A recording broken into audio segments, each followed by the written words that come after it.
చూస్తే మీ హృదయం ఎలా ఉన్నాయంటే, ఒకవేళ తిండి వలనను మత్తు వలనను ఐహిక విచారముల వలనను మందముగా ఉన్నందున ఆ దినం అకస్మాత్తుగా మీ మీదకి ఉరిగొచ్చినట్టు రాకుండా మనం ఎలా ఉండాలంట, జాగ్రత్తగా ఉండాలి. మన హృదయాలు మనం చూస్తే దేని వల్ల మందమైపోతాయంటే, ఈరోజు తిండి వల్ల మత్తు వల్ల ఐహిక విచారములు అంటే అనేకమైన భావోద్రేకాలు మన హృదయంలో ఆయా సమయాల్లో ప్రవేశించడం ద్వారా మన హృదయాలు ఏమైపోతాయంటే మందంగా మారిపోతాయి. అంటే అవి మన హృదయంలో ఉన్న భక్తిని అణిచివేయటం ద్వారా మన హృదయాలు అయ్యే సమయంలో మందమైన హృదయాలుగా మారిపోతాయని వాక్యం తెలియజేస్తుంది. ఈరోజు మనము కూడా మన జీవితాల్లో స్థిరమైన భక్తిని ఎందుకు కలిగి ఉండలేకపోతున్నామంటే, మన హృదయాలు కూడా ఈ భావోద్రేకాల ద్వారా ఎన్నోసార్లు భక్తిని అణిచివేయటం ద్వారా ఏమైపోతున్నాయంటే మన హృదయాలు మంద హృదయాల వలె మారిపోతున్నాయి. అందుకనే కొన్నిసార్లు ప్రార్థన చేయడానికి మన మనసు ఏం లేదంట, సహకరించదు. వాక్యాన్ని చదవటానికి ఇప్పుడేం చదువుతామని మన హృదయం కొన్నిసార్లు సహకరించదు. దేవుని సన్నిధానానికి రావటానికి కొంతమంది హృదయం ఏం చేయదంట, వారికి సహకరించదు. ఇవన్నీ జరగడానికి గల కారణం ఏంటంటే, మన హృదయంలో ఉన్న భావోద్రేకాలు మన హృదయంలో పొంగి పొందుతున్న భక్తిని ఏం చేస్తున్నాయంటే ఆయా సమయాల్లో అణచి వేస్తున్నాయి. మన హృదయాలు మందంగా మారిపోవటం ద్వారా దేవుని కార్యాలకు మనం ఏం చేస్తున్నామంట, వెనకడుగులు వేస్తాము. కాబట్టి ఈరోజు మనకు తెలుసుకోవాల్సింది ఏంటంటే, మనం భక్తి చేయాలంటే మన హృదయాన్ని మనం ఏం చేసుకోవాలంట, లోపరుచుకోవాలి. ఎందుకంటే అది మోసకరమైనది కదా. ఈరోజు మన హృదయంలో ఉన్న భక్తిని మన హృదయంలో భావోద్రేకాలు అణిచివేస్తే మన హృదయం ఏం చేస్తుందంట, మన శరీరాన్ని ఆటోమేటిక్గా లోపరుచుకుంటుంది. మన శరీరం మన ఆత్మని లోపరుచుకుంటుంది. తద్వారా మనం ఎంత మాత్రం కూడా స్థిరమైన భక్తి జీవితాన్ని కొనసాగించలేము. కాబట్టి మెయిన్ మనం ఈరోజు భక్తి చేయాలంటే మనకి ఏదంత ముఖ్యమో మన హృదయము చాలా చాలా చాలా ముఖ్యం. మన హృదయంలో బయలుదేరే ఆలోచన ద్వారానే మన భక్తి జీవితం కూడా వృద్ధి పొందుతుందా లేకపోతే చల్లారిపోతుందా అన్నది కూడా ఆధారపడి ఉంటుంది. కాబట్టి మన హృదయాన్ని మనం ఏం చేసుకోవాలంటే భక్తి చేయాలి. ఒక స్థిరమైన నిలకడగా భక్తి మనం చేయాలంటే, దేవుడిని సంతోషపెట్టే భక్తి చేయాలంటే మన హృదయాలు ఎలా ఉండాలంటే మన ఆధీనంలోనికి వాటిని మనము తీసుకోవాలి. ఎన్ని భావోద్రేకాలు వచ్చినా వాటన్నిటిని మనం అణిచివేసుకోగలిగితే అప్పుడు మనం ప్రతి దినము కూడా స్థిరమైన భక్తి జీవితాన్ని కలిగి ఉండగలుగుతాం. కానీ మనం ఈరోజు విఫలమవుతున్నామంటే దానికి గల ముఖ్య కారణం ఏంటంటే కేవలం మన హృదయం. మన హృదయము సరిగా లేకపోవటం వల్లే, మన హృదయాన్ని మనము ఆధీనంలోకి తీసుకోకపోవటం వల్లే దేవుణ్ణి మెప్పించే భక్తి, దేవుణ్ణి సంతోషపెట్టే భక్తి మనము చేయలేకపోతున్నామండి. మనం చూస్తే పరిసేయుడు సుంకరి ఇద్దరు కూడా దేవాలయానికి వెళ్ళినప్పుడు పరిసేయుడు హృదయంలో సుంకరిని చూడగానే ఏం ప్రవేశించిందంటే ఒక భావోద్రేకం ఏంటంటే అతిశయం కదా. సుంకరిని చూడగానే ఒక అతిశయము పరిసేయుడు హృదయంలో ప్రవేశించింది. ఎప్పుడైతే అతిశయం అనే భావోద్రేకమో అతని హృదయంలో ప్రవేశించిందో అతని ప్రార్థనా విధానం మారిపోవటం మనము చూస్తాం. బహుశా సుంకర్ని చూసి ఉండకపోతే, అతిశయం అతని హృదయంలో ప్రవేశించి ఉండకపోతే బహుశా అతని ప్రార్థన విధానం మరొకలాగా ఉండేదేమో. కానీ అతని ప్రార్థనా విధానం ఎలా ఉందంటే ఈ సుంకరి వలె లేకపోతే దొంగల వలె వ్యభిచారుల వలె ఉన్నందుకు అయ్యా నీకు స్థుతులు ప్రభు అని చెప్పి సుంకరి పరిసేయుడు ప్రార్థన చేయడం మనం చూస్తాము. అంటే మనం ఆలోచన చేస్తే సుంకరితో పాటు అంటే అతిశయం ఎప్పుడైతే అతని హృదయంలోనికి ప్రవేశించిందో సుంకరితో పాటు అందరూ కూడా అతనికి గుర్తు రావటం ప్రారంభించారు. దొంగల గురించి, వ్యభిచారుల గురించి, నరహత్య చేసేవారి గురించి, అందరి గురించి ఆలోచన చేయడం మొదలుపెట్టి అతని ఆలోచనలు ఆటోమేటిక్గా ఏమైపోయినంటే మళ్ళీపోయింది. అతని ప్రార్థన విధానము మారిపోయింది. అంటే సరైన ప్రార్థన చేయడంలో పరిసేయుడు విఫలమయ్యాడు. కారణం ఏంటంటే అతని హృదయంలో ప్రవేశించిన అతిశయం అనే భావోద్రేకమే అతని హృదయంలో నిజమైన భక్తి ప్రార్థనని అణిచివేసే కనుక సరైన ప్రార్థన, సరైన భక్తి చేయడంలో పరిసేయుడు విఫలమైపోయాడు. ఈరోజు మనం ఆలోచన చేసే సుంకరి కూడా అక్కడ నిలవబడి దూరంగా నిల్చుండి ప్రార్థన చేయడం మనం చూసాం. పరిసేయుడు దేని నిమిత్తం కృతజ్ఞతాస్తుతులు చెల్లించాడంటే అసలు చదవడం మాటలు. పరిసేయుడు నిలవబడి, దేవా నేను చోరులను, అన్యాయస్తులను, వ్యభిచారులమైన ఇతర మనుషుల వలెనైనను ఉండనందుకు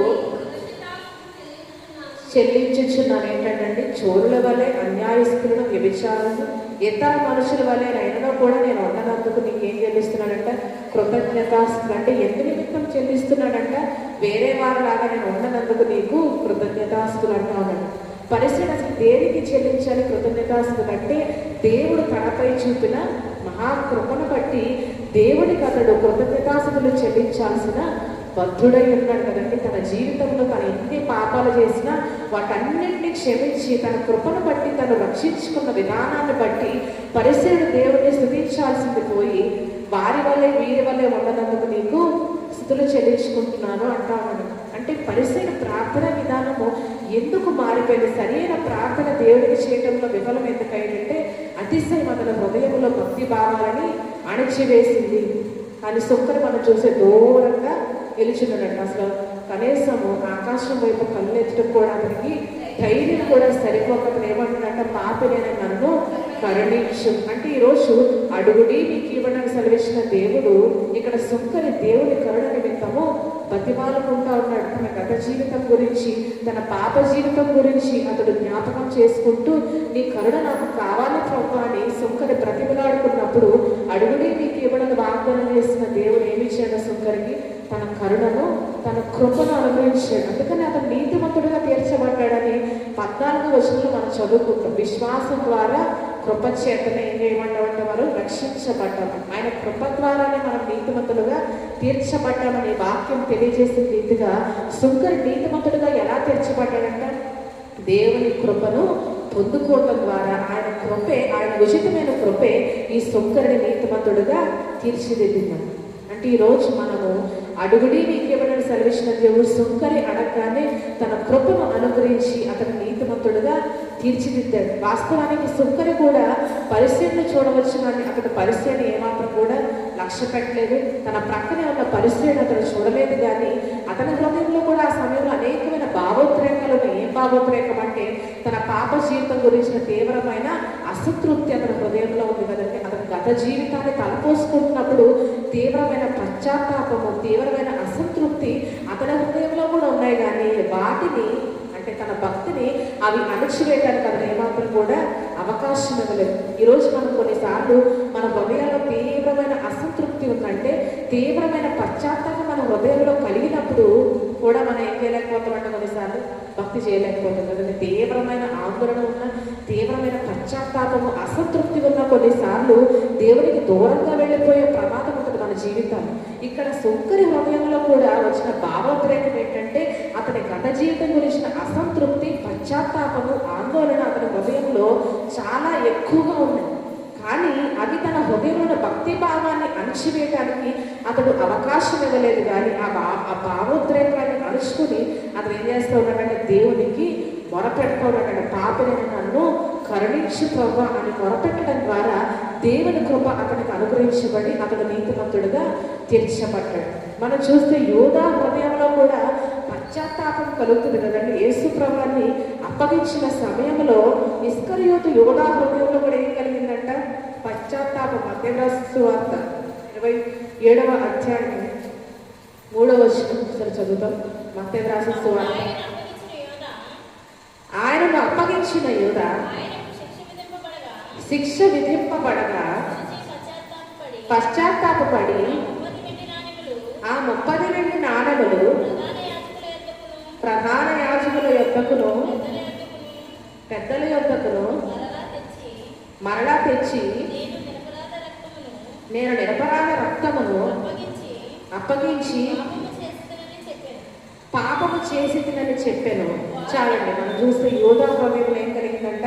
నేను నిరపరాధ రక్తమును అప్పగించిందని తెలిసినప్పుడు అతని హృదయంలో తీవ్రమైన పశ్చాత్తాపం కలిగింది. అంతవరకు లేని పశ్చాత్తాపము యేసుప్రభువు అప్పగించబడినప్పుడు, అతడు యేసుప్రభువుని అప్పగించినప్పుడు కలిగిందంట. అతడు 30 వెండి నాణేలకు ప్రధాన యాజకులతో ఒక ఒప్పందం కుదుర్చుకున్నప్పుడు అతని హృదయంలో పశ్చాత్తాపం కలగలేదు. కానీ అందరూ బందిపోటు దొంగను పట్టుకోవడానికి వచ్చినప్పుడు గెత్సెమనే తోటలో యేసుప్రభువుని చూసినప్పుడు కూడా అతనికి పశ్చాత్తాపం కలగలేదు. కానీ ఆయన ముద్దు పెట్టుకొని అప్పగించినప్పుడు కూడా పశ్చాత్తాపం కలగలేదు. కానీ అందరూ ఆయన తీసుకుని వెళ్ళిపోయిన సమయంలో అప్పుడు అక్కడ హృదయం ఏం కలిగిందంట? పశ్చాత్తాపం కలిగింది, అసంతృప్తి కలిగింది. తాను చేసిన ద్రోహ కార్యాన్ని బట్టి తీవ్రమైన పశ్చాత్తాపానికి లోనైన యూద ఏమంటున్నాడంట, నేను నిరపరాధ రక్తమును అప్పగించి నేను పాపము చేశానని చెప్పి అప్పుడు గ్రహించాడు. అయితే తన హృదయంలో వచ్చిన తీవ్రమైన పశ్చాత్తాపము, తీవ్రమైన అసంతృప్తి అతని హృదయంలో యేసుప్రభువు నాటిన బోధన ఏం చేశాయంట, అణిచివేసే శిష్యులందరి హృదయాల్లో ఏం నాటాడంటే యేసుప్రభువు ఒక చక్కటి బోధలు వారి హృదయాలలో నాటాడు. కానీ ఆ నాటబడిన బోధల్ని ఏం అణచివేశాయంటే యూదా హృదయంలో, అతని హృదయంలో పొంగి పొర్లుతున్న భావోద్రేకాలు, పశ్చాత్తాపము, అసంతృప్తి, ఆ భక్తి భావన అంటే అతని హృదయంలో యేసుప్రభువు నాటిన బోధన ఏం చేశాయంట, సంపూర్ణంగా అణిచివేసింది. అందుకని యేసుప్రభువు బోధలు గుర్తురాని యూదా ఏం చేశాడంట, ఒక యుక్తమైన నిర్ణయాన్ని తీసుకోవడంలో విఫలమైపోయాడు. తీవ్రమైన పశ్చాత్తాపానికి గురై, తీవ్రమైన అసంతృప్తికి గురై నేరుగా వెళ్ళి ఏం చేశాడంట, ఉరి పెట్టుకున్నాడు. అంటే ఒకవేళ యేసుప్రభువు దగ్గరకు వెళ్ళేవాడు ఎటువంటి యేసుప్రభువు అతని హృదయంలో నాటిన బోధన అతను గుర్తు వచ్చి ఉంటే యేసుప్రభువు వద్దకు వెళ్ళి క్షమాపణ అడిగి ఉండేవాడేమో, కానీ అతనికి అవి ఏమి గుర్తు రాకపోవడం గల కారణం ఏంటంట, అతని హృదయంలో బయలుదేరిన భావోద్రేకాలు, అసంతృప్తి, పశ్చాత్తాపము, ఆందోళన, తీవ్రమైన బాధ అతని హృదయంలో యేసుప్రభువు నాటిన బోధనలు మర్చిపోయేలా, అణిచివేసేలా చేసే కనుక యూదా యేసుప్రభువు దగ్గరికి వెళ్ళలేకపోయాడు. ఒక యుక్తమైన నిర్ణయాన్ని ఆ సమయంలో అతను తీసుకోలేకపోయాడు. కానీ సుక్కరికి యూదాకి వ్యత్యాసం చూస్తే సుక్కరి హృదయంలో ఎంతో పశ్చాత్తాపం, అసంతృప్తి ఉన్నప్పటికీ అది అతనికి దేవుని దూరం చేయలేదు. కానీ వాటిని అణచివేసుకొని దేవుని సన్నిధానంలో తాను నిలవబెట్టుకొని ప్రభువా నన్ను కరుణించేయాలని చెప్పి నీతిమంతుడుగా ఎంచబడి తన ఇంటికి సమాధానంగా అతడు వెళ్ళటం జరిగింది. కాబట్టి ఈరోజు మనం స్థిరమైన భక్తి జీవితాన్ని కలిగి ఉండి ఒక స్థిరమైన సరియైన భక్తిని చేయాలంటే మనం ఏం చేయాలంట, మన హృదయంలో ఈరోజు అనేకమైన భావోద్రేకాలు వస్తున్న సమయంలో వాటన్నిటిని కూడా మనం అణిచివేసుకునే వారంగా ఉండాలి. కానీ అవి మన భక్తిని అణిచివేయడానికి మనం ఎంత మాత్రం కూడా అవకాశము ఇవ్వకూడదు. అవి అణిచివేయడానికి అవకాశం ఇచ్చిన మరుక్షణము మనం ఒక స్థిరమైన భక్తిని చేయలేదు. ఈరోజు స్థిరమైన భక్తిని కలిగి ఉండడంతో పాటు ఒక సరియైన భక్తిని, ఒక హితమైన భక్తిని కూడా మనము కలిగి ఉండాలి. పరిసేయుడు ఒక సరియైన భక్తిని కలిగి ఉండడంలోనే విఫలమైపోయాడు కదండి. స్థిరమైన భక్తితో పాటు మన భక్తి ఎలా ఉండాలంట, సరి అయినదిగా ఉండాలి, హితమైనదిగా ఉండాలి. అంటే మన భక్తి మనం చేస్తున్నామన్నది కాదు, కానీ మన భక్తి ఎవరిని మెప్పించాలంట, దేవుడిని మెప్పించాలి. మన భక్తి ఎవరిని ఆకర్షించాలంట, దేవుడిని ఆకర్షించేదిగా మన భక్తి ఉండాలి. కానీ మనుషుల్ని మెప్పించేదిగా, మనుషుల్ని ఆకర్షించేదిగా మన భక్తి ఎప్పుడు కూడా ఉండకూడదు. ఈరోజు మనుషులు ఎంతో మందిని చూసి ఎంతో భక్తిపరులుగా, భక్తిపరుడుగా ఇతను జీవిస్తాడు, ఇతను జీవిస్తుందని మనుషులైతే చెప్పుకోవచ్చు. కానీ మన భక్తి ఈరోజు ఎవరికి ఆకర్షణీయంగా కనపడాలంట, దేవునికి ఎంతో ఆకర్షణీయంగా మన భక్తి జీవితము కనబడాలి. మన భక్తిని దేవుడు మెచ్చుకునేదిగా మన భక్తి ఉండాలంట. కానీ ఈరోజు ఎవరి భక్తిని ఆయన మెచ్చుకుంటాడంటే ఒక సరి అయిన హితమైన భక్తిని దేవుడు ఖచ్చితంగా మెచ్చుకుంటాడు. అంటే స్థిరమైన భక్తితో పాటు సరి అయిన భక్తిని, సరి అయిన ప్రార్థన, అంటే పరిసరుడు సరి అయిన ప్రార్థన చేయలేదు, కానీ సుంకరి సరి అయిన ప్రార్థన చేశాడు. అటువంటి సరి అయిన భక్తి, స్థిరమైన భక్తి మనం కలిగి ఉన్న సమయంలో దేవుడు మన భక్తిని మెచ్చుకుంటాడు. దేవునికి మన భక్తి ఆకర్షణీయంగా అనిపిస్తున్నాడు. కొన్నేటి అనే భక్తిపరుడు దేవుణ్ణి ఆకర్షింపజేశాడు కనుక దేవుని దృష్టి ఎవరి భక్తిని ఆకర్షించిందంట, కొన్నేటి యొక్క భక్తిని దేవుని దృష్టి ఆకర్షించిందంట. అంటే మనం చూస్తే కొన్నేలి వాస్తవానికి ఒక అన్యుడు కదండి. అన్యుడైన కొన్నేలికి దేవుడు దర్శనమిచ్చి పేతురుని అతనికి పరిచయం చేసి, అపోస్తలుడైన పేతురు గురించి కొన్నేలికి పరిచయం చేసి, మరలా పేతురును కూడా దర్శించి, పేతురును కూడా కొన్నేలి వద్దకు వెళ్ళడానికి సిద్ధపరచి, అంతా సమకూర్చి కొన్నేలి వద్దకు పేతురుని పంపించి అతనికి సువార్త ప్రకటించి అతన్ని, అతని ఇంటి వారందరినీ కూడా రక్షణలోనికి నడిపించాడంటే ఎంతగా కొన్నేలి భక్తి దేవుని ఆకర్షించి ఉంటుందో మనం ఖచ్చితంగా చెప్పొచ్చు కదండి. ఒక సాధారణమైన భక్తి కొన్నేలే చేయలేదు, కానీ ఎంతగా అతని భక్తి దేవుడిని ఆకర్షిస్తే అతని కొరకు పేతురుని కూడా దేవుడు ముందుగానే సిద్ధపరిచాడు కదండి. కేవలము కొన్నేలికి కాదు, కానీ పేతురుని పరిచయం చేయడం కొన్నేలికి కాదు, కానీ మరలా పేతురు వద్దకు వెళ్ళి కూడా కొన్నేలి ఇంటి వెళ్ళడానికి పేతురు హృదయాన్ని దేవుడు సిద్ధపరిచాడు. ఏమాత్రం కూడా పేతురు సంకోచించకుండా వెళ్ళులాగా పేతురుని దర్శించి అతనికి ఒక దర్శనం ఇచ్చి కొన్నేళ్ళ ఇంటికి వెళ్ళడానికి ఏమాత్రం కూడా సంకోచించకుండా భయపడకుండా అతని హృదయాన్ని ముందుగానే సిద్ధపరచడం. అంటే కొన్నేళ్ళకి తెలియకుండా వెనకాల ఎన్నో కార్యాలు దేవుడు చేశాడు. కొన్నేళ్ళకి తెలిసింది ఏంటంట, దేవుడి దూత రావటము, అతన్ని దర్శించడము, నీవు పేతురు ఇంటికి నీవు పంపించి అతను నీ వద్దకు తెచ్చుకో అని మాత్రమే కొన్నేళ్ళకి తెలుసు. అనంతరము పేతురు వచ్చి సువార్త ప్రకటించిన తర్వాత కానీ వెనకాల జరగబడిన కార్యం ఏది కూడా అసలు కొన్నేళ్ళకి ఐడియా కూడా లేదు కదండి. అంటే వాస్తవానికి కొన్నేళ్ళ వెనకాల ఎంత కార్యం చేశాడంటే అపోస్తలుడైన పేతురుని సైతం దర్శించి నీవు అతని ఇంటికి వెళ్ళవలసిందే అన్నట్లుగా అతనికి ఒక గొప్ప దర్శనం ద్వారా దేవుడు కేటపరిచాడు. ఈ కార్యాలు కూడా కొన్నేళ్ళకి తెలియదు. కానీ కొన్నేళ్ళ భక్తి దేవుని ఎంత ఆకర్షించి ఉంటే దేవుడు తన కొరకు ఇవన్నీ కూడా సమకూర్చి జరిగిస్తాడు కదండి. ఈరోజు మన భక్తి దేవుడిని మెప్పిస్తే, మన భక్తిని దేవుడు ఆకర్షించుకుంటే మనకు తెలియకుండా మన వెనకాల ఎన్నో కార్యాలు జరిగిస్తాడు. కొన్నిసార్లు మనకు తెలియదు కదండి, కొన్నేళ్ళు కూడా తెలియదు పేతురు చెప్పే వరకు కూడా. కానీ ఈరోజు మన భక్తిని దేవుడు మెచ్చుకుంటే, మన భక్తి దేవుడికి ఆకర్షణీయంగా ఉంటే దాని వెనకాల ఎన్ని కార్యాలు మన కొరకు దేవుడు జరిగిస్తున్నాడో కొన్నిసార్లు మనం తెలుసుకోలేము. కొన్నిసార్లు మనము చాలా చాలా నిరాశపడతాం కదండి. ఈ స్థిరమైన భక్తిని, ఈ నిలకడ కలిగిన భక్తిని, ఈ సరియైన భక్తిని నేను చేయడం ద్వారా నాకు వచ్చే ప్రయోజనము ఏమైనా ఉందా అనుకుంటాం. కొన్నిసార్లు అపవాది ఆ రీతిగా కూడా మనల్ని దాడి చేస్తాడు కదండి. ఈ స్థిరమైన భక్తిని కలిగి ఉండడం ద్వారా అసలు దేవుడు నాకు ఏదైనా మేలు చేస్తాడా, కొంతవరకైనా దీనివల్ల నాకు ప్రయోజనం చేకూరుతుందని కొన్నిసార్లు మనం నిరాశపడుతూ ఉంటాం. కానీ మన వెనకాల తెలియని కార్యాలు దేవుడు మనకు ఎన్నో సమకూర్చి జరిగిస్తాడు కదండి. ఆయన ప్రేమించే వారికి, ఆయన సంకల్పపు చొప్పున పిలువబడిన వారికి మేలు కలుగుడికి ఏం జరుగుతుందంటే సమస్తమును సమకూర్చి దేవుడు జరిగిస్తూ ఉన్నాడు. అంటే పేతురుని దర్శించిన దగ్గర నుంచి అతని ఇంటికి తీసుకురావడం వరకు కొన్నేళ్ళని ప్రేమించి కార్యాన్ని దేవుడు తన కొరకు చేశాడు.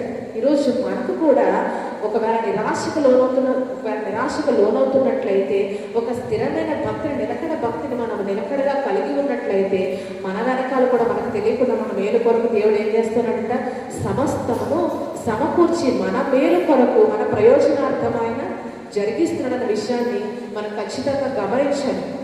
కొన్నేళ్ళ భక్తి మనం చూస్తే ఎలా ఉందో అపోస్తల కార్యములో మనం చదువుతాం. 10వ అధ్యాయం 2వ వచనం ఒకసారి చదవడమా. అతడు తన ఇంటి వారందరితో కూడా దేవుని యందు భయభక్తులు గలవాడై ఉండి ప్రజలకు బహు ధర్మము చేయించు ఎల్లప్పుడూ దేవునికి ప్రార్థన చేయవాడు. మనం చూస్తే ఇక్కడ 2 విధాలుగా అతడు భక్తిని వెల్లడిపరిచాడు కదా. దేవుని పట్ల ఏంటంటే ప్రజలకు బహు ధర్మం చేస్తున్నాడు. అదే సమయంలో ఎల్లప్పుడూ దేవునికి ప్రార్థన చేయడం, అంటే ప్రతిదినం మానక ప్రార్థనా జీవితం కలిగి ఉన్నవాడుగా కొన్నేళ్ళకి మనం చూస్తున్నాం. అదే సమయంలో ప్రజలకు కూడా ఏం చేస్తాడంట, బహు ధర్మము చేస్తూ ఉండటము మనం చూస్తున్నాం. ఈ రెండింటిని కూడా ఎత్తిపెట్టి 4వ వచనంలో ప్రభువుతో ఏమంటుందంట, నీ ప్రార్థనలను, నీ ధర్మకార్యాలు, అంటే 2 విధాలుగా అతడు వెల్లడి చేసిన భక్తిని దేవుడు అక్కడ జ్ఞాపకం చేసుకుంటా. అంటే మనం చేసిన ఏ కార్యం కూడా దేవుడు మరచిపోడు కదా. ఒక ప్రక్క ప్రజలకు ధర్మం చేస్తూ మరొక పక్క రహస్య భక్తి జీవితాన్ని కూడా అక్కడ స్థిరముగా కలిగి ఉన్నాడు. ఈ రెండింటిని ప్రభువుతో వచ్చినప్పుడు ఏం చేస్తుందంట, నీ ధర్మ కార్యాలు, నీ ప్రార్థనలు కూడా జ్ఞాపకార్థంగా చేరడమయ్యా కొన్నేళ్ళు అని చెప్పి ప్రభువుతో కొన్నేళ్ళతో మాట్లాడుతున్నాడు. అంటే 2 విధాలుగా తన భక్తిని ఇక్కడ వెల్లడిపరిచాడు కొన్నేళ్ళు. ఏంటంటే ఒకటి బహిరంగ భక్తి, బహిరంగంగా కార్యాలు చేయడం ద్వారా తన భక్తిని వెల్లడపరిచాడు. అదే సమయంలో రహస్య జీవితాన్ని, రహస్యంగా ప్రార్థనా జీవితం, అంటే ప్రార్థన అలాగేనంట రహస్యంగా తలుపు వేసుకొని దేవునికి మొరపెట్టాలని యేసుప్రభువు చెప్పిన రీతిగా రహస్య భక్తి జీవితాన్ని కూడా స్థిరంగా కలిగి ఉన్నాడంట కొన్నేళ్ళు. ఈరోజు మనం ఏంటంటే కొన్నిసార్లు చాలామంది బహిరంగ కార్యాలు చేస్తాం కానీ రహస్య భక్తి జీవితాన్ని ఏం చేస్తామంట, విడిచిపెడతాం కదండి. రహస్యంగా తలుపు వేసి ప్రార్థన చేసి దేవునికి మొరపెట్టడంలో కొన్నిసార్లు మనము విఫలమైపోతూ ఉంటాం. మన భక్తి ఈరోజు ఒకలాగా, రేపు ఒకలాగా ఉంటుంది కదండి. క్రిస్మస్ కాలంలో ఒకలాగా, తర్వాత మళ్ళీ క్రిస్మస్ వెళ్ళిపోయిన తర్వాత మరొకలాగా, లెంట్ వచ్చిన తర్వాత మరొకలాగా మన భక్తి స్వరూపాలు మార్చుకుంటుంది.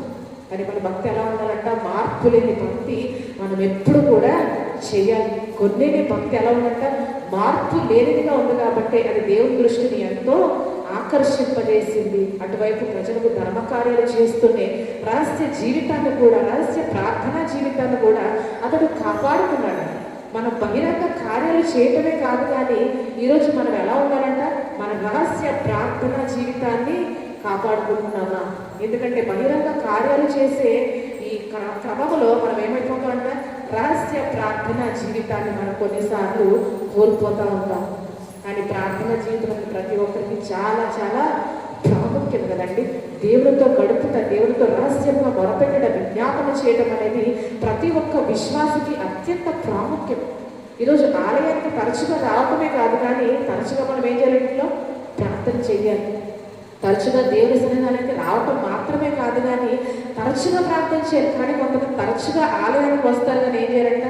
తరచుగా గదిలో ప్రార్థన చేయరు. రహస్య భక్తిని వారు కలిగి ఉండరు. కానీ ఈరోజు దేవుని వాక్యం ఏం సెలవిస్తుందంట? స్థిరమైన రహస్య భక్తిని మనం ఈరోజు కలిగి ఉండాలి. అదే అపవాదిని మనం ఎదిరించడానికి మనకి శక్తినిస్తుంది. మన రహస్య భక్తి మాత్రమే అపవాదిని మనం ఎదిరించడానికి మనకు శక్తినిస్తుంది. కానీ ఆలయానికి రావటం వల్ల మన హృదయం బలపడుతుంది, వాక్యం వినడం ద్వారా మన ఆత్మ బలపడుతుంది. కానీ ఈరోజు అపవాదిని ఎదిరించాలనే దారి ఒకే ఒకటి, ఏంటంటే రహస్య ప్రార్థన జీవితం ద్వారానే అపవాదిని మనము ఎదిరించగలుగుతాం. అందుకంటే వేరొక మార్గము లేదు. కానీ ఈరోజు అపవాది ఎలా మనల్ని కళ్ళు కప్పి మనల్ని తప్పుదారి పట్టిస్తున్నాడంటే, ఆలయానికి వస్తే చాలు, ఇంట్లో ప్రార్థన చేయవలసిన అవసరము లేదు అని అపవాది మనల్ని తప్పుదారి పట్టిస్తూ ఉన్నాడు. కానీ ఈరోజు మనం జ్ఞాపకం చేసుకోవాల్సిన విషయం ఏంటంటే, ఆలయానికి రావటం ముఖ్యము, ఆలయంలో దేవుని వాక్యం వినటం ముఖ్యము, దేవుని సమాజంగా కూడి ఆరాధించడం మనకు ఎంతో ముఖ్యము. అలాగే ఆ వాక్యాన్ని అనుసరించడం కూడా ఎంతో ముఖ్యం. అదే సమయంలో మనం ఇంటిలో రహస్య ప్రార్థన జీవితం కూడా అంతే మనకు ముఖ్యం. అది మాత్రమే అపవాదిని ఎదిరించడానికి మనకి శక్తినిస్తుంది. స్త్రీలందరూ కూడా ఉదయాన్నే లేచి రహస్యంగా తలుపు వేసి ప్రార్థన చేస్తే ఆ ఇంటిలో ప్రకాశం, ఒక వెలుగు నిండిపోతుంది కదండి. మనకు కనపడదు, కానీ అపవాది మన ఇంటిలోనికి చొరబట్టానికి కూడా వాడు ఏమైపోతాడంట? భయపడతాడు. ఒక స్త్రీ మోకాళ్ళు వచ్చి, ఒకవేళ మోకాళ్ళు వంచలేని స్త్రీ, లేకపోతే నిలుచుని కానీ కూర్చొని ప్రార్థన చేయడం మొదలుపెట్టినప్పుడు అపవాది వాళ్ళ ఇంటిలో ప్రవేశించడానికి వాడు ఏమైపోతాడంట? భయపడిపోతాడు. అపవాదిని ఎదిరించుడి వాడు మీ అభివృద్ధి ఏం చేస్తాడంట? వెళ్ళిపోతాడని కూడా యేసుప్రభువు చెప్పలేదు, కానీ పారిపోతాడంటే ఎప్పుడు పారిపోతాడంటే భయం సంభవించినప్పుడు. ఎప్పుడు అపవాదికి భయాన్ని మనం పుట్టించగలుగుతామంటే ఆలయానికి రావటం ద్వారా మాత్రమే కాదు, కానీ రహస్యంగా తలుపు వేసి మనం దేవునికి మొరపెట్టినప్పుడు అపవాది ఏం చేస్తాడంట?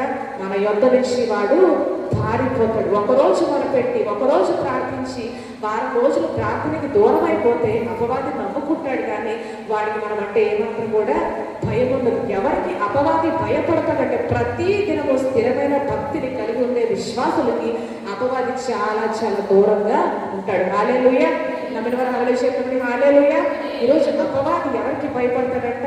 ఒక రోజు ప్రార్థించి మరలా చాలా రోజులు ప్రార్థనకు దూరం అయ్యే వారికి అపవాది ఎప్పుడు భయపడదు. ఎందుకంటే ఈ రోజు చేశారు, కానీ మరొక వారం రోజులు మీరు మళ్ళీ ప్రార్థన వైపుకి రారు, మరలా దేవుని సన్నిధిలో మోకాళ్ళ మనుషులని చెప్పి వాడు నమ్ముకుంటాడు. కానీ ఎవరికి ఈరోజు అపవాది భయపడతాడంట? ప్రతిదినం పరిస్థితుల్ని పక్కన పెట్టి, పరిస్థితులు ఏమాత్రం కూడా వాళ్ళు ఎంత కలవరపెట్టినా ప్రతిదినము స్థిరముగా మనం ప్రార్థించినప్పుడు అపవాది మనకి ఏమైపోతాడంట? వాడు భయపడిపోతాడు, వాడు పారిపోతాడు. మన ఇంట్లో ప్రవేశించడానికి కూడా వాడు భయపడి పారిపోతాడు. కాబట్టి ఈరోజు రహస్య ప్రార్థన జీవితంలో ఒక స్థిరత్వాన్ని, ఒక నిలకడని మనం కలిగి ఉండడానికి ఖచ్చితంగా ప్రయత్నించాలి. క్రిస్మస్ కాలంలో ఒకలాగా, లెంట కాలంలో ఒకలాగా మన భక్తి ఎప్పుడు ఉండకూడదు, కానీ ఎప్పుడు ఎన్నడూ కూడా మార్పు లేని భక్తిని కొన్నేని వలె మనము చేయాలి. కొన్నేని గురించి ఏమన్నాడు? ఎల్లప్పుడూ కదా, ఎల్లప్పుడూ దేవునికి ప్రార్థన చేయడం ఒక స్థిరత్వాన్ని ఈ మాట ఖచ్చితంగా మనం తెలియజేస్తూ ఉందంటే ప్రతి దినము కూడా పరిస్థితులు ప్రక్కన పెట్టి అతను ప్రార్థన చేస్తున్న విధానము మనకి అర్థమవుతుంది. అందుకని అతని భక్తి అంతగా దేవుణ్ణి ఆకర్షించింది. దేవుడే అతని కోసం దిగి వచ్చి తన నామాన్ని బయలుపరుచుకొని సువార్తను ప్రకటింపజేసి అతని కుటుంబాన్ని అంతటిని కూడా రక్షణ మార్గంలో నడిపింపజేశాడు.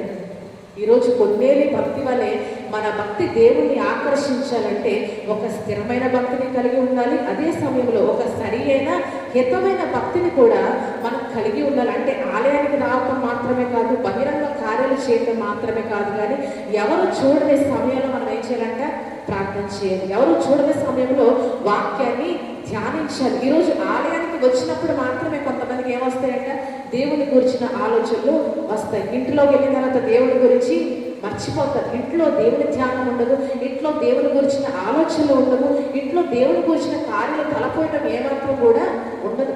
దేవుని ఆలయంలోకి వచ్చినప్పుడు మాత్రము దేవుని గురించి ఆలోచిస్తారు, దేవుని కార్యాలు తలపోస్తారు, దేవుని గురించిన ధ్యానాన్ని నిలుపుతారు. కానీ ఇంటిలో ఏమాత్రం కూడా దేవుని గురించిన ఆలోచనలు కొంతమందికి రానే రావు. కానీ ఇంటిలో కూడా మనం ఎలా ఉండాలంటే దేవుని గురించిన ఆలోచనలు మనం కలిగి ఉండాలి. దేవుని కార్యాలు తలపోయాలి, దేవుని మీద ధ్యాస ఉంచాలి, లగ్నం ఉంచాలి. ఇంట్లో దేవుని గురించి ఆలోచించే వారంగా మన బిడ్డలకు బోధించే వారంగా ఉండాలి. అప్పుడు స్థిరమైన భక్తిని మనం కలిగి ఉండడంలో మనం ఖచ్చితంగా ముందడుగు వేయగలుగుతాం. ఎప్పుడైతే ఆలయానికే మన భక్తి పరిమితం అయిపోతుందో ఈ భక్తి దేవుణ్ణి మెప్పించదు, ఈ భక్తి అపవాదని కూడా ఎంత మాత్రం కూడా భయపెట్టదంట. ఆలయంలో ఎలా ఉంటున్నామో అంతకంటే ఎక్కువ భక్తిని ఎక్కడ కనపరచాలంటే రహస్యంగా మన భక్తిని దేవునికి చూపించుకోవాల్సిన బద్ధులమై ఉన్నాం. రహస్యంగా మన స్థిరత్వాన్ని దేవునికి మనం చూపించుకున్నప్పుడు ఖచ్చితంగా మన భక్తి జీవితం ఆయన వేస్తాడు మార్కులు కదండి. ఈరోజు మనుషులు వేస్తారు మార్క్స్ కదా, 1, 2, 3 వీరు భక్తి పనులు, వీరు భక్తి పనులు కాదండి. కానీ ఈరోజు దేవుడు మన భక్తి జీవితానికి ఎన్ని మార్కులు వేస్తున్నాడో మనం గమనించుకుంటే, మన భక్తి ఎంతగా ఆయన ఆకర్షిస్తుందో మనకు అర్థమైతే ఖచ్చితంగా మనం ఇంకా భక్తి చేయడంలో మనము ప్రయత్నించగలుగుతాం. నిజంగా కొన్నేళ్ళు ఎంతగానో సంతోషించి మరింత భక్తిపరుడుగా మారవచ్చు కదా. నిజంగా అతనికి దేవుడు రక్షణానుభవంలో తన కుటుంబాన్ని నడిపించినప్పుడు కొన్నేళ్ళు ఇంకా కృతజ్ఞతతో దేవుడికి ఇంకా దగ్గర అయిపోయి ఉంటాడు. బహుశా ఆయన కార్యం ద్వారా మనకి ఏమవుతుందంటే ఇంకా దేవుడికి మనము దగ్గరైపోతాం. ఆశ్చర్యకరాలు అద్భుతకాలను మన జీవితంలో తలపెట్టినప్పుడు నా భక్తిని దేవుడు చూస్తాడని మనకి ఆ తలంపు కలిగినప్పుడు మనం ఇంకా అయిపోతామంటే దేవునికి మరింత దగ్గరగా మనము వెళ్ళిపోతాం. ఈరోజు మన భక్తిని చూస్తున్నాడని మనం ఏం చేయాలంటే నమ్మాలి. నా భక్తిని దేవుడు చూడట్లేదు అని అనుకోకూడదు. కానీ కొన్నేళ్ళ భక్తిని చూసిన దేవుడు మన భక్తిని కూడా ఆయన చూస్తాడు. కొన్నేళ్ళ యొక్క స్థిరమైన భక్తిని, నిలకడ కలిగిన భక్తిని చూస్తున్న దేవుడు మన స్థిరమైన భక్తిని, నిలకడ కలిగిన భక్తిని కూడా చూస్తాడు. కొన్నేళ్ళ రహస్య ప్రార్థనను చూస్తున్న దేవుడు మనము చేసే రహస్య ప్రార్థనలు కూడా చూస్తున్నాడని మనము విశ్వసించాలి. ఏదో ఒక రోజు మన భక్తికి తగిన ప్రతిఫలాన్ని భూమి మీద ఆయన ఖచ్చితంగా ఇచ్చే దేవుడు. కేవలం పరలోక రాజ్యం మాత్రమే కాదు, కానీ ఇహలోకంలో మనం చూపించిన భక్తికి ప్రతిఫలాన్ని ఎక్కడిస్తాడంట? ఇహలోకంలో ఆయన మనకిచ్చే దేవుడుగా ఉన్నాడంట. కాబట్టి దాన్ని మనం గమనించుకొని ఒక స్థిరమైన భక్తి జీవితాన్ని మనము కలిగి ఉండాలంట. మనం ఈరోజు చదువుకున్న లేఖన భాగంలో 6వ అధ్యాయంలో ఒకసారి 5వ వచనం నుంచి ఒకసారి చదవండి అమ్మా. కాబట్టి నీవు చేసిన తీర్పులు ప్రకాశించినట్టు ప్రవక్తల చేత నేను వారిని బద్దలు చేసి ఉన్నాను. నా నోటి మాటల చేత వారిని వధించి ఉన్నాను. బలిని కోరను గాని కనికరమనే కోరుచున్నాను. దహన బలుల కంటే నాకు ఇష్టమైనది ఆదాము నిబంధన మీరినట్లు వారు నా యొక్క విశ్వాసఘాతకులై మీరు ఉన్నారు. చాలా మనం చూస్తే ఇక్కడ ఏమంటాడంట, నేను చేసిన తీర్పులు వెలుగు వలె ప్రకాశించినట్లు ప్రవక్తల చేత నేను వారిని కొట్టి బద్దలు చేశాను. నా నోటి మాటల చేత వారిని ఏం చేశాడంట? వధించునని దేవుడు సాక్ష్యం ఇస్తూ ఉన్నాడు. ఈరోజు మనం ఎన్నిసార్లు నా ఎడల భయభక్తులు కలిగి ఉండండి అని దేవుడు చెప్పినా వినకపోతే చివరికి దేవుడు ఏం చేస్తాడంట? ఆయన మాటల ద్వారా మనల్ని వధిస్తాడంట. ఆయన నోటి మాటకి ఎంత శక్తి ఉందో కదండి. నా నోటి మాట ఎలా ఉండదంట? బండను బద్దలు చేయు సుత్తె వంటిది కాదా, అగ్ని వంటిది కాదా అని చెప్పి దేవుడు అడుగుతూ ఉన్నాడు. అందుకనే దావీదు భక్తుడు కూడా బత్షెబాతో పాపం చేసిన తర్వాత దేవుని తీర్పు ఎలా కనపడిందంటే 51వ కీర్తన 4వ వచనం ఒకసారి చదువుదాం. 51వ కీర్తన. నేను కేవలము నీకే విరోధముగా పాపము చేసి ఉన్నాను, నీ దృష్టి ఎదుట చెడుతనము చేసి ఉన్నాను. ఆజ్ఞ ఇచ్చినప్పుడు నీవు నీతిమంతుడవుగా అగుపడదువు, తీర్పు తీర్చినప్పుడు అగుపడదువు. మనం చూస్తే బత్షెబ యొద్దకు వెళ్ళి పాపము చేసిన తర్వాత, ఊరియాని చంపించిన తర్వాత నాతాను ప్రవక్త ద్వారా దేవుడు దావీదు తన నోటి మాటల ద్వారా ఏం చేశాడంట, వధించాడు కదని. ఆ పాపము చేసినది నీవే అని నాతాను ఎప్పుడైతే బక్కబయలు చేశాడో దేవుని నోటి మాట చేత దావీదు వెంటనే వధింపబడ్డాడంట. దావీదుకి ఎలా కనపడ్డాడంటే, దేవుడు తీర్పు తీర్చినప్పుడు నీవు నిర్మలుడుగా అగుపడదు, ఆదించినప్పుడు నీతిమంతుడుగా కనపడదు అని చెప్పి అందులో సాక్ష్యం ఇస్తున్న అనుభవం వస్తుంది. అంటే దావీదు వాస్తవానికి మనం చూస్తే సౌలుని ఏమాత్రం కూడా చెప్పడానికి అతను ఎన్నోసార్లు అవకాశాలని జారవిడిచాడు. కేవలం దేవుని ఎడల అతనుకున్న భయమే కదండి. ఎన్నోసార్లు అవకాశం వచ్చినప్పటికీ ఎన్నో అవకాశాలు అతను జారవిడుచుకున్నాడు. వస్త్రపు చెంగును కోసినందుకు కూడా అతను ఏమైపోయాడంటే చాలా బాధపడ్డాడు. అయ్యో, దేవుని అభిషేకిన వస్త్రపు చెంగును నేను కోసేసానని చెప్పి అతను చాలా బాధపడ్డాడు, భయపడ్డాడు. కారణం సౌలంటే భయం కాదు కానీ ఎవరంటే భయం అంటే దావీదుకి దేవుడంటే భయం, సౌలంటే కాదు కానీ అతను దేవునికి భయపడ్డాడు. కాబట్టి వస్త్రపు చెంగును కోసినందుకు కూడా దావీదు ఎంతగానో బాధపడటం మనం చూస్తాం. దేవుని హృదయానుసారం అనిపించుకున్న దావీదు నిజంగానే సౌలును చంపటంలో ఎన్నోసార్లు అవకాశాలు జారబెట్టడానికి గల కారణం ఏంటంటే దేవుని అతనుకున్న అపారమైన భయభక్తులు. కానీ సౌలును చంపడానికి భయపడిన దావీదు నీతిమంతుడైన ఊరియాను చంపడానికి ఏం చేయగలట, భయపడలేదు కదా. అతన్ని చంపించడానికి భయపడలేదు దావీదు. ఎందుకంటే ఒక స్థిరమైన భయభక్తులు కలిగి ఉండడంలో దావీదు ఏమైపోయాడంట, విఫలమైపోయాడు. అప్పటి వరకు చాలా భయభక్తులు దేవుని పట్ల చూపాడు కానీ ఒక స్థిరత్వాన్ని మధ్యలో ఎప్పుడైతే కోల్పోయాడో చాలా కఠినమైన శిక్షను దేవుడు అతనికి విధించాడు కదండి. చాలా మామూలు శిక్ష కాదు కానీ దావీదు అనుభవించింది. ఎంతో కఠినంగానే దేవుడు తన హృదయానుసరణ దావీదును శిక్షించాడు. కారణము స్థిరమైన భయభక్తుల్ని అతడు కోల్పోవటమే. సౌలును చంపడానికి భయపడిన దావీదు ఊరియాను చంపేసినందుకు అతడు ఎంతో ముందడుగు వేశాడు. అందుకని నాతాను ప్రవక్త ద్వారా అతడు వధించబడినప్పుడు దేవుని మాటల ద్వారా అతడు మొక్కబడినప్పుడు అతడు అంటున్న సాక్ష్యం ఏంటంట, తీర్పు తీర్చినప్పుడు నీవు నిర్మలుడుగా అగుపడదువయ్యా అని చెప్పి అతను అంటా ఉన్నాడు. ఆయన తీర్పులు ఎలా ప్రకాశిస్తాయంట, వెలుగు వలె ప్రకాశిస్తాయి. ఈరోజు స్థిరమైన భక్తి జీవితాన్ని కలిగి ఉండడానికి మనం హెచ్చరిస్తున్న సమయంలో మనం నిలకడలేని భక్తిని మనం చేస్తున్నట్లయితే మనల్ని కూడా దేవుడు ఏం చేస్తాడంట, ఆయన శిక్షల ద్వారా మనల్ని ఆయన సంధిస్తాడు. ఆయన నోటి మాటల చేత మనల్ని ఆయన వధిస్తాడు. ఆయన ప్రవక్తల ద్వారా మనల్ని ఏం చేస్తాడంటే సేవకుల ద్వారా గద్దిస్తాడు ఆయన.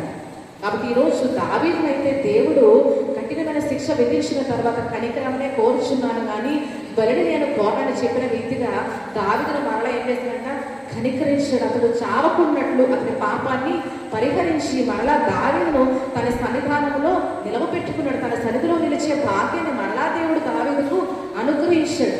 అయితే మనం చూస్తే ఆదాము వలె మనం ఏం చేస్తున్నామంట, ఆదాము నిబంధన మీరినట్లు మీరు నా నిబంధన మీరు విశ్వాస ఘాతకులై ఉన్నారని దేవుడు చెప్తా ఉన్నాడు.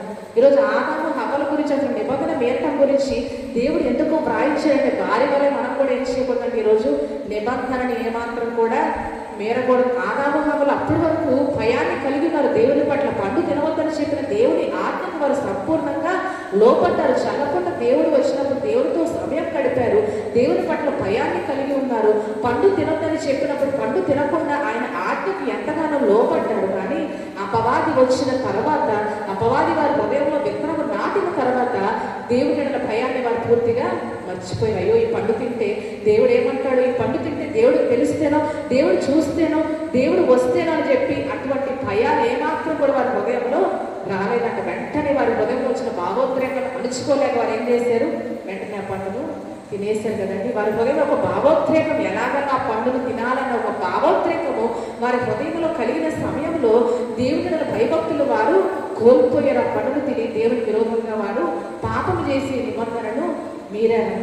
ఈరోజు ఆదాము మీరినట్లు మీరు నా నిబంధన మీరకూడదనే మనకి ఏం చేసినట్టు దేవుడు ఈ మాటలు మన కొరకు పరిశుద్ధ గ్రంథంలో వ్రాయించారు. కానీ మనం కూడా ఏం చేస్తున్నామంట, ఆదాము మీరినట్టు మీరు కూడా నా నిబంధన పదే పదే వీరుతోనే విశ్వాస ఘాతులుగా నా సన్నిధిలో నా ఎదుట నిలవపడుతున్నారని దేవుడు సాక్ష్యం ఇస్తూ ఉన్నాడు. కాబట్టి ఈరోజు ఒకవేళ స్థిరమైన భక్తిని, స్థిరమైన భయాన్ని దేవుని ఎడల మనం కలిగి ఉండలేకపోతున్నాము. ఒక విషయంలో చూపించిన భయాన్ని మరొక విషయంలో కొన్నిసార్లు ఏం చేయమంట చూపించాం. ఈ విషయంలో దేవుడు దండిస్తాడని భయపడతాము, మరొక విషయంలో దేవుడి గురించి మనము మర్చిపోతాం కదండి. మరొక విషయంలో అదే పని మనం చూపించం కానీ మరొక చెడ్డ కార్యాలు చేయడానికి మాత్రం మనం ముందడుగులు వేస్తాం. ఒక విషయంలో మాత్రము దేవుడు అంటే భయం చూపిస్తాము, దేవుడు దండిస్తాడని భయపడతాము, ఆ కార్యాన్ని చేయడానికి మనం వెనకడుగు వేస్తాం. కానీ కొన్ని కార్యాల విషయంలో అసలు దేవుడి భయభక్తులే మనము మర్చిపోతామంట. అదే దావీదు కూడా చేశాడు. సౌలుని చంపడానికి భయపడ్డాడు కానీ నీతిమంతుడైన ఊరియాను చంపించడానికి అది ఏ మాత్రం కూడా భయపడలేదు, సంకోచించలేదు. అమ్మో దేవుడు చూస్తే, దేవుడికి తెలిస్తే అన్నది అసలు తన హృదయంలోకి అసలు దేవుడు అన్న మాటే రాలేదు. అతన్ని చంపించడం మాత్రమే అతడు ఆలోచన పెట్టుకున్నాడు కానీ దేవుడి గురించిన ఆలోచన దావీదు హృదయంలోకి ఏమాత్రం కూడా రాలేదు. ఈరోజు మనం కూడా ఒక స్థిరమైన సరైన భక్తిని ఎందుకు చేయలేకపోతున్నామంటే ఒక విషయంలో దేవుని పట్ల చూపించిన భయాన్ని మరొక విషయంలో ఏం చేయలేకపోతున్నామంట, చూపించలేకపోతున్నాం. ఈ కార్యం చేస్తే దేవుడు అంటే భయం కాబట్టి ఈ కార్యం నేను చేయను, కానీ ఈ కార్యం చేస్తే పర్వాలేదు అని మనం ఏం చేస్తున్నామంట, కొన్ని అపవాది సంబంధమైన కార్యాలు చేయడానికి మనము ముందడి వేస్తున్నాం. కానీ అన్ని విషయాల్లో మనం ఏం చేయాలంట, మారని భక్తిని మనము చూపించాలి, స్థిరమైన భక్తిని చూపించాలి. నిలకడ కలిగిన సరియైన మితమైన భక్తిని మనం దేవునికి కనపరుచుకున్నప్పుడు అప్పుడు దేవుని మెప్పును మనము పొందుకుంటామంట. దేవుని గురించిన జ్ఞానం మనం చూస్తే ఏమన్నాడు హోషేయ, దహన బలుల కంటే దేవుని గురించిన జ్ఞానము నాకు ఇష్టమైన. దేవుని గురించిన జ్ఞానం అంటే ఏంటంటో అంత ధర్మశాస్త్రోపదేశకులు ఏమనుకున్నారంట, ధర్మశాస్త్రం అవపోసన బట్టి మాకంటే జ్ఞానవంతులు లేరు అనుకున్నారంట. యోహాను సువార్తలో కూడా ఎంతో మంది యేసుప్రభువుని విశ్వసించినప్పుడు వారిని కూడా తప్పుదారి పట్టించేది వారు అన్న మాటలు మనం చదివి యోహాను రాసిన సువార్త 7వ అధ్యాయం 52వ వచనం ఒకసారి చదవండి. వారు నీవును గలిలయుడవా విచారించి చూడుము, గలిలయలో ఏ ప్రవక్తయు పుట్టడనిది అంతటా ఎవరి ఇంటికి వారు వెళ్ళిరి. మనం చూస్తే ఏమంటారంటే వారు విశ్వసించిన వారిని కూడా ఏమంటారంట, విచారించడం అంటే వారికి మాత్రమే ధర్మశాస్త్రం తెలుసన్న గర్వం వారి హృదయాల్లో అపారంగా ఉంది కదండి. అంటే మేమే జ్ఞానవంతులు, మాకే జ్ఞానమంతా కూడా తెలుసు అన్నట్టుగా విచారించి చూడు ఏ ప్రవక్త కూడా గలిలయలో పుట్టడని చెప్పి ఆయన క్రీస్తు అయ్యే ప్రసక్తే లేదని చెప్పి వారి విశ్వాసాన్ని కూడా చెరపడానికి వారు ప్రయత్నించారంట. 49వ వచనంలో చూస్తే ధర్మశాస్త్రం వెలిగిన ఈ జనసమూహం ఎలాంటిది అంటున్నారంట, శాపగ్రస్తమైనదని వారు అంటున్నారంట. వాస్తవానికి ఎవరు శాపగ్రస్తమైన స్థితిలో ఉన్నారో వారు గ్రహించలేకపోయారు. అసలు దేవుని గురించిన జ్ఞానం అంటే ఏంటంటే యెహోవా యందు భయభక్తులు కలిగి ఉండడమే, ఒక స్థిరమైన భక్తి జీవితాన్ని కలిగి ఉండడమే జ్ఞానాలకు తెలివికి మూలం, అదే వివేచనకు ఆధారమని వాక్యము తెలియచేస్తాం. కానీ ఈరోజు ధర్మశాస్త్రోపదేశకులు ఏమని పొరపడ్డారంట, ధర్మశాస్త్రం అంతా మాకు తెలుసు కాబట్టి మాకు ఎవరు కూడా ఏది చెప్పనవసరం లేదని చెప్పి యేసుప్రభువుని వారు ఎంత మాత్రం కూడా అంగీకరించలేకపోయారు. కానీ జనసమూహం ఏమీ తెలియని జనసమూహాలు యేసుప్రభువుని అంగీకరించారు. అసలైన జ్ఞానులు ఎవరంట, జనసమూహాలే. హల్లెలూయా. దేవుని గురించిన జ్ఞానము దేవునికి ఎంతో ఇష్టముగా ప్రీతికరంగా ఉన్నదండి. ఈరోజు దేవుని గురించిన జ్ఞానం అంటే ఒక స్థిరమైన నిలకడ కలిగిన భక్తి జీవితాన్ని మనము చేస్తే మనం ఏది కలిగి ఉన్నట్టంట, దేవుని గురించిన జ్ఞానాన్ని మనం కలిగి ఉండడం, మన హృదయంలో వస్తున్న భావోద్రేకాలను అణిచివేసుకొని భక్తి జీవితాన్ని కొనసాగించగలుగుతున్నామంటే దేవుని గురించిన జ్ఞానం మన హృదయాల్లో నిలిచి ఉండడం. ఇవన్నీ మనం చేస్తే అదే దేవుని గురించిన జ్ఞానం అని ఈరోజు మనము తెలుసుకోవాలి. కానీ ఈరోజు ఇవన్నీ మనం చేయలేకపోతే మన భక్తి దేవుని ఎప్పటికీ మెప్పించలేదు, మన భక్తి దేవుని ఎప్పటికీ ఆకర్షణీయంగా కనిపించదు. కొన్నేళ్ళ భక్తి వాళ్ళు ఈరోజు మన భక్తి దేవునికి ఎలా కనబడాలంట, ఆకర్షణీయంగా కనపడదు. ఎప్పుడు ఆకర్షణీయంగా కనబడుతుందంటే ఇందాక నేను చెప్పినట్టుగా ఒక స్థిరమైన సరి అయిన హితమైన భక్తి దేవుని దృష్టిని ఆకర్షింపజేస్తుంది. అది దేవుణ్ణి ఎంతగానో మెప్పిస్తుంది, దేవుని ఆశీర్వాదాలు మన కొరకు తీసుకుని వస్తుంది, మన కొరకు ఎన్నో కార్యాలు దేవుడు సమకూర్చి జరిగించేలాగా మనకు దోహదపడుతుంది. ఈరోజు ఒకవేళ భక్తి చేస్తున్నాను కానీ నా భక్తి అయితే చూడట్లేదన్న ఒక నిరాశలో మనం ఉన్నట్లయితే పరిశుద్ధాత్మ దేవుడు సాక్ష్యం ఇస్తూ ఉన్నాడు. మన భక్తిని ఆయన ఎల్లప్పుడూ కూడా చూసే దేవుడు. కొన్నేళ్ళ కర్మకార్యాలు చూశాడు, కొన్నేళ్ళ ప్రార్థనా జీవితాన్ని కూడా చూశాడు. ఆలయానికి తరచుగా వస్తున్నామా, దాన్ని దేవుడు చూస్తూ ఉన్నాడు. బహిరంగ కార్యాలు దేవుడి కొరకు చేస్తున్నామా, వాటిని చూస్తూ ఉన్నాడు. రహస్య ప్రార్థన జీవితాలు, ఒక స్థిరమైన ప్రార్థన జీవితాన్ని కలిగి ఉన్నామా, దానిని కూడా దేవుడు చూస్తూ ఉన్నాడు. అన్నిటినీ దేవుడు చూస్తూ ఉన్నాడు. యుక్త సభలో అన్నిటికీ మనం బహుమానాన్ని, ప్రతిఫలాన్ని ఇస్తాడు. మనం చేయవలసింది ఏంటంటే ఒక స్థిరమైన భక్తిని కొనసాగించడం, ఏ ఆలోచన లేకుండా, ఎటువంటి అనాలోచన కూడా మనకు రాకుండా ఒక స్థిరమైన భక్తి జీవితాన్ని మనం కొనసాగించుకుంటూ వెళ్ళిపోవటమే దేవుడు మనకి ఇచ్చే ఆలోచన. కాబట్టి పరిశుద్ధాత్మ దేవుడు తెలియజేసిన రీతిగా ఆరిపోయే, కనబడకపోయే భక్తిగా మనం భక్తిపరులుగా ఉండకుండా మనం అందరం స్థిరమైన శరీరహితమైన భక్తిని చేస్తూ దేవుడి ఆశీర్వాదాలు, దీవెనలు పొందుకునేలాగా, దేవుని మెప్పులు పొందుకునేలాగా దేవుడు తన పరిశుద్ధాత్మ ద్వారా మనందరికీ తన మహాకృప అనుగ్రహించుగాక. ఆమె ఆనకల సేవను చేసినగా ప్రత్యేకంగా పాట పాడదలిచిన వారు